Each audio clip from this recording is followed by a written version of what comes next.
This is the Brave New Coin Crypto Conversation, hosted by Andy Pickering. Hi everyone, Andy Pickering here. I'm your host and welcome to the Crypto Conversation, a Brave New Coin podcast where we talk to the people building the future in the Bitcoin, blockchain and cryptocurrency space.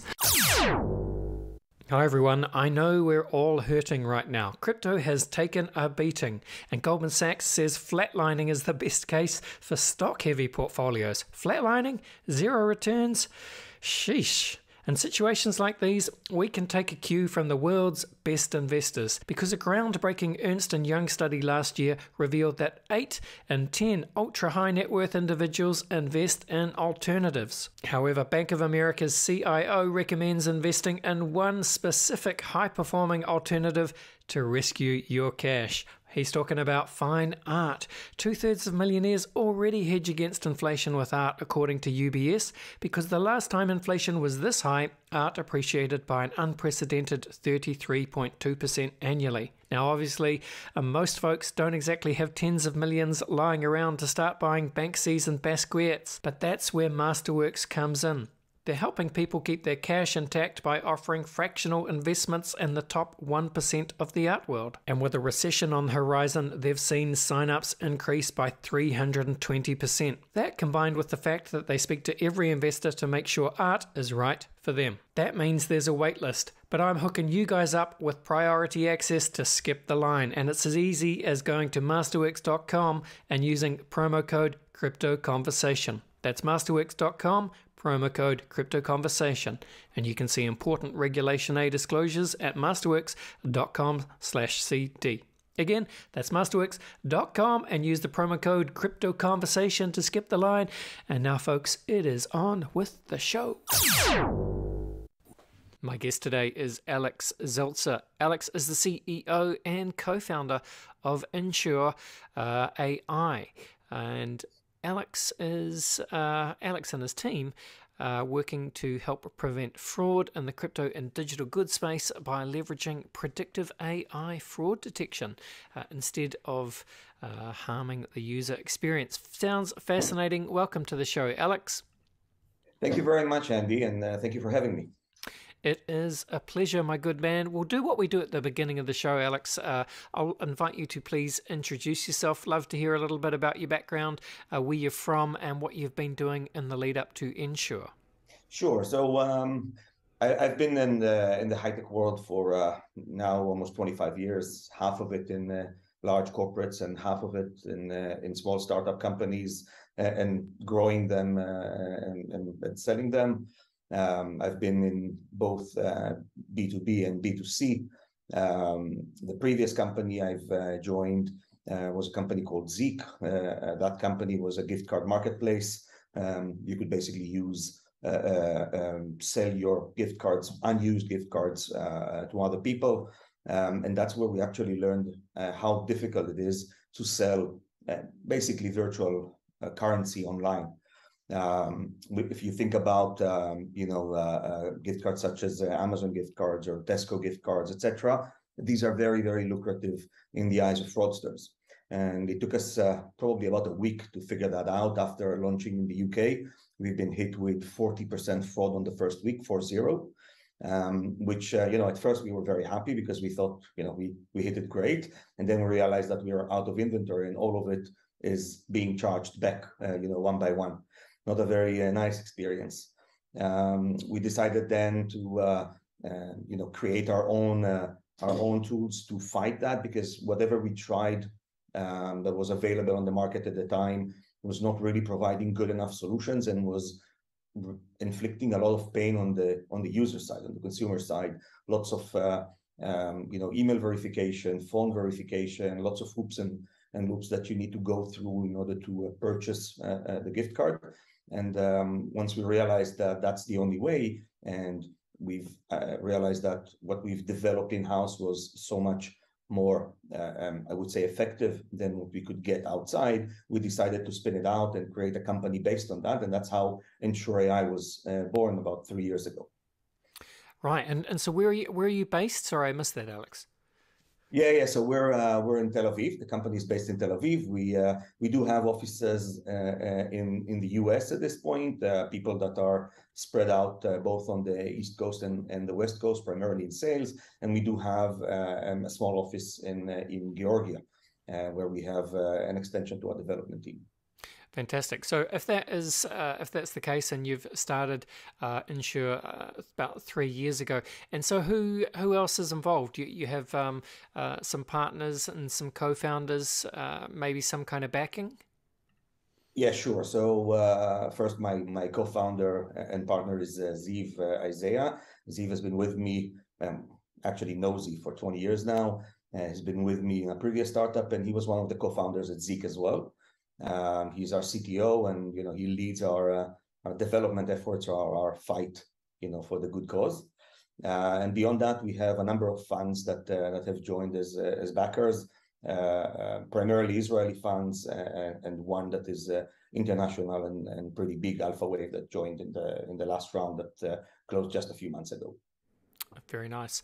All right. Well, we're starting to understand a little bit more about nSure, Alex, but I think it would be useful if you could just explain a little bit more in terms of what nSure is and how it works. So I suppose the kind of the one sentence description is an advanced payment fraud prevention platform. So maybe one way we could approach this to begin with is well, let's get your kind of your elevator pitch or your high end definition, and then we can talk through some of the use cases and I guess like target audiences. Sure. So let me start by first defining what kind of problem we solve and how that became an issue, and then we can deep dive into a little bit more of the fundamentals of what nSure does. I think that the background is important here. Yes.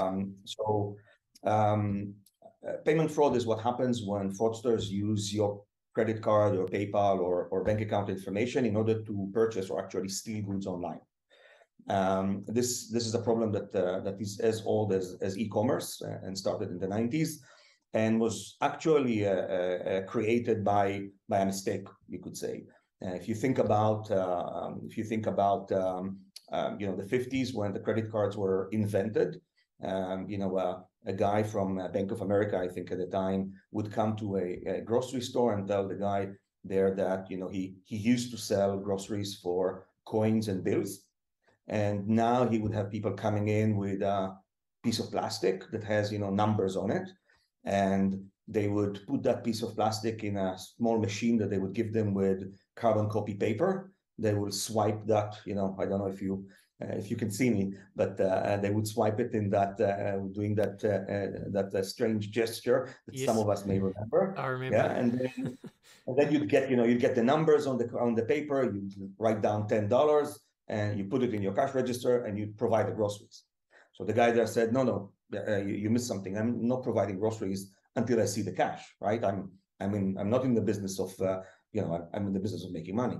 And they said, no, don't worry. We're a bank. We're regulated by the country, by the government.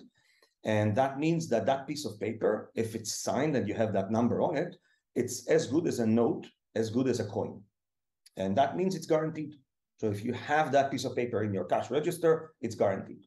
And it was exactly the same, by the way, for the consumer, because if you think about it, consumers till that time had bills, notes, and coins in their wallet. So if you lose your wallet, you lose $100 or $200, whatever you had there.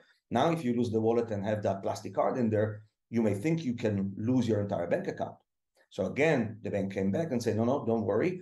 If you recognize a transaction that you didn't make, you tell us, and we guarantee it. We'll refund anything that was stolen.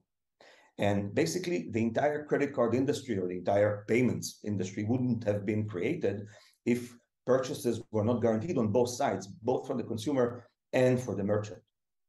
Now, imagine a few years later, that same merchant calls Visa at this point and says, I have a really good client, let's call him Andy.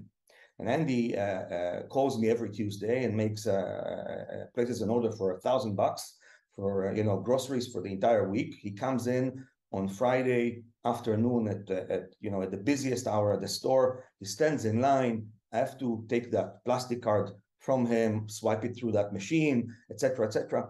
Why do we need that? We all understand it's just the numbers. So when he calls me, I'll ask him to read out that number. I'll write it down on that same piece of paper you gave me with a carbon copy. I'll write down the $1,000 he owes me or whatever the bill is, put it down, put it in my cash register. And when he comes, I just hand the bag over and he leaves. So the guys at Visa thought about it a little bit and said, you know what? Sounds like a good idea because, God forbid, he might even use cash if you don't take the credit card online on the phone. Much better if you do that. However, you should only take that if you recognize the voice, if you know who the person is, if you're certain that he's the one making the purchase, because we're not going to guarantee that. This one, you didn't see the person, you didn't see the card. We can't guarantee these transactions. So if you want to take them, we'll be very happy that you do, but we can't guarantee them. And that's how what we later called card not present transactions was born. Basically for taking orders, on the phone. And then, 20 years later, same grocery store came back to Visa, says, hey, there's a new thing, it's called the internet. And you can actually take transactions on the internet and, explain how that works and et cetera, et cetera. And Visa came back and said, no problem. It sounds like a great idea. It's the same as a phone, card not present, the transactions are on you. And then it became a merchant issue, basically. And so merchants became unwillingly risk managers. Yes. in a certain way, right? Something that really shouldn't have happened. And no one thought that it would become a $5 trillion industry a year. And today we're left with that problem. Regulators are trying to make changes to that, but that's obviously not a very easy thing to do. And that means that starting with, the first transactions in e-commerce, the liability for risk and fraudulent transaction lies with the merchant. That's true for any kinds of goods. Now, taking that one step further to where we are today, think about the difference between physical goods in e-commerce and digital goods, even in e-commerce, even before we go to crypto or gift cards. Think about the difference between, let's say, games or game codes for Xbox and fashion. There's a very big difference between these two, primarily because of the immediate delivery nature of the digital goods. And remember, again, the liability lies with the merchant. So that means that if, for instance, someone is purchasing shoes on Nike.com, the issue for the merchant, for Nike, doesn't happen until they leave the shoes on the porch, basically, until the delivery is done. So actually, when you take the transaction, there's a window of a day, two, maybe at least a few hours, where you can reassess the risk. And if you're talking about digital games and a game code for Xbox, then once you've made the purchase, the game code is delivered, and the value is gone immediately from a merchant perspective. So he has to take the decision immediately. He cannot reassess the risk a few hours or days later. Otherwise, he would be inflicting a lot of friction on the consumer, which has no understanding of why he should be buying, a digital game and receiving it only 2 days later. So that creates an issue from a fraud prevention perspective, because you don't have the same amount of information, you don't have an address, you don't have the same amount of time to reassess the risk and crawl and see what kind of profile that user has, etc. You have to take the decision immediately. And on the other hand, it creates a much bigger incentive for the fraudsters. And it attracts a different kind of fraudster. And if you think about fraudsters in general, fraudsters are there are two types. One is the type that is out there to steal a pair of shoes, a pair of sneakers, steal a flight ticket, and the other is the one that does that as a business. And those that do that as a business actually purchase lists of stolen financial instruments, such as credit cards or bank accounts or PayPal accounts or whatever payment instrument, and they use those to make more cash. That's right. And well, if that's the case, then Alex, so and obviously cyber fraud It's a massive problem all around the world and across all corners of the internet. And you're exactly right. There's all these lists for sale in the kind of shadier corners of the internet with credit cards and dodgy passwords and accounts for all sorts of internet domains. But that's the problem. You've done a great job of kind of defining this murky world of cyber fraud. So tell us then how nSure can help sellers of digital goods protect themselves against that. And also tell us, because I think you guys focus on some particular digital domains, right? So who is nSure for? Yeah, so nSure is really focused on digital goods, similar to games and gift cards and tickets of any kind, but even more so for crypto exchanges and on-ramps, for NFT marketplaces, for fintechs that transfer funds. Right. And the reason behind that is that's where fraud happens at scale. Yes. And if you think about these, fraudsters that buy stolen financial instruments online, they're trying to turn that into more cash. They need to transfer the value really fast, because when they start using a certain list, at some point it's going to get blocked.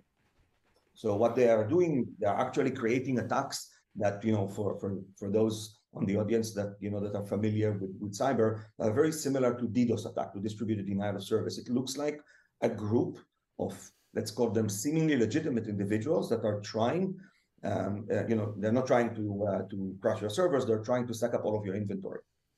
That's what it looks like. And if you look at the standard payment fraud prevention tools, they're primarily looking at identity verification, trying to verify that the person behind the transaction is the rightful owner of the payment instrument, whatever it is. And we found that doesn't really work well for the digital industries. And the reason is, whoever's, especially if you look at crypto and NFTs, you're not providing your first name dot last name at gmail.com as your email address when you buy crypto. You provide another one. You probably created it just for that. You're doing the same when you go, and create your own identity for games that are using, NFTs as power-ups, for instance. And as a result of that, your digital identity is not the one that would normally be recognized. And because of that, and the combination of the fact that these are attacks at scale, what we're actually doing is we're using, let's call them behavioral analytics, looking for patterns in groups of different transactions. So imagine, I'll give you a few examples. Obviously, it's way more complicated than that, but sure. Imagine you see one consumer coming in and hesitating, let's say, 2 seconds and 13 milliseconds before they keying in their password. That's okay. You see another one that's doing the same thing, let's say 3 seconds later, and again hesitating for 2 seconds and 13 milli, or very close to that. And the second one, you still say okay. But then when you see more of them, you can start to recognize that there's a pattern emerging, and you can group these consumers and say, oh, you know what? It looks like these are all coming from a similar source. Even if you look, if you look at the IP addresses and all of that, it'll look like it's coming from different parts of the world even. But you can use these behavioral specific elements to identify that it's a group. And what we do is we look at thousands and thousands of such different features in large amounts of data, and identify these patterns in order to stop these attacks. Instead of going after identifying a specific IP address or verifying a specific address, or going through Facebook and verifying that the email address is actually used by a legitimate profile, etc. We are doing all of that, of course. That's, I would say, a commodity today. But what's beyond that is really trying to identify these large-scale attacks, primarily using these behavioral analytics. Yeah, that's fascinating. Alex. And it reminds me, I just saw a tweet earlier today, and they were talking about, I'm not sure if you're familiar with, there's a little bit of a scandal going on in chess at the moment. I'm not completely across the details, but I imagine this is one of the grand masters, one of the best chess players in the world, I think has been accused of cheating, but they're not quite sure how he's been able to do this. But someone did some AI data analysis of his chess moves, and the reason that this is interesting is because they compared it to a famous chess-based AI tool, I think it was, and they found similarities between the AI machine learning chess tool and this guy who was cheating, because so the results show that his moves were too perfect, too close to what a computer would do, whereas a human player, there'd be a lot more ambiguity in the results. So it just goes to show how powerful AI is getting across all these different use cases, Alex. Yeah, exactly. I think that AI became AI has been here, or what the scientists call machine learning has been here for decades, but it has not become practical. It has not become efficient until the last decade or so, where we have enough computer power and enough data in order to put it to real work and become practical. And that's what we're seeing, being done in a myriad of industries, as you mentioned. Now identifying machines versus people in their behavior, very similar to what we're doing obviously on our end. Lots of such models are being put in place in biotech as well, in healthcare services. It's amazing to see what machine learning and AI can do when done well. Amazing. But of course, when it comes to cyber fraud or cybercrime, the scammers, the attackers, and man, there are literally armies of them out there, Alex, as you well know. It's really as much as there are advanced machine learning tools available now on, I suppose, both the white hat side and the black hat side, if you like. But that's really what it is. It's kind of like it's an arms race between the bad guys and the good guys, such as yourself, right, Alex? Exactly right. And what we say is the minute we have a new model deployed, it's already obsolete. Yes. There's no question. It's an arms race, exactly as you've mentioned.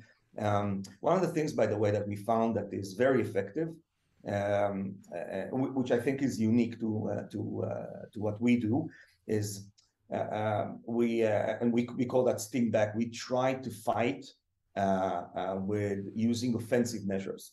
So offensive measures have been used in cyber for a while, but have never been really done, I would say, at scale in payment fraud. And when I say offensive, I mean, for instance, finding ways to burn the cards that the fraudster is using.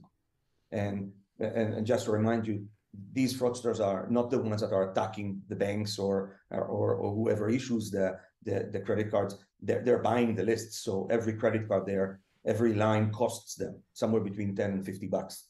So if you find a way not to just decline them and send them somewhere else, but actually process the card without taking the funds away from the legitimate consumer, obviously we're the good guys, we're the white hats, but finding a way to when you're certain it's fraud, finding a way to burn the card so that it cannot be used again, that hurts them because it just costs them 10 to 50 bucks for each one of those that you burned. And one of the things we're doing is, for those that we are certain beyond a certain threshold that they are fraudsters, we find ways to burn the cards. And that's part of the arms race, as you mentioned, because fraudsters are always looking for the path of least resistance. And when they find someone that that is actively fighting back, they just go elsewhere. And we found that to be extremely effective. Yes, that's great advice, Alex. And I suppose as we start to finish off the podcast, I'd love to just hear any advice you have. Let's do it in two parts. So, firstly, for individuals, just going about their daily digital activity, what are some things they can do just to try and keep themselves safe online? But then I guess more specifically your area of expertise for anyone that might be with a gaming company or a digital goods marketplace, an NFT marketplace, crypto exchange. What would be your pitch to them, and where should they go to kind of learn more about the nSure solution? So first of all, the nSure solution is not for the consumer; it's for the merchants, right? They take the risk. Understand. What I could, I don't know if it's advice, but I think some common sense practices for consumers are, first of all, go to a well-known and reputable, service. Don't look for don't get tempted by large discounts or whatever. You may find that something that's too good to be true is actually too good to be true. And we see a lot of social engineering done on the services we help protect. Yes. Social engineering means that fraudsters are actually convincing legitimate individuals to purchase, for instance, crypto and send it down to a different wallet without them even noticing that. Obviously, once that's done, the funds are gone. They usually use incentives to incentivize the consumer to do that. So I would caution everyone against that. That's one end of the problem, which we see becoming more and more prevalent. A lot of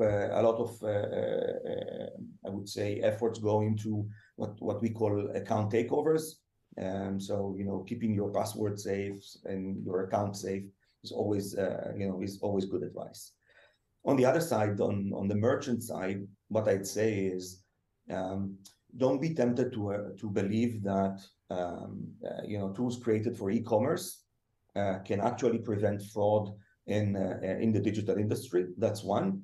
And two, don't assume that part of the cost of doing business is adding friction.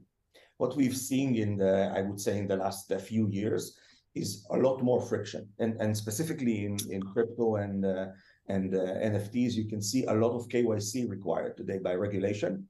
And what is even more surprising is that crypto exchanges and NFT marketplaces enforce KYC, is know your client procedures, right? Where you provide them with some kind of an identity, a card or a license, driving license picture, etc. We see that being enforced on transactions where the regulator doesn't require it.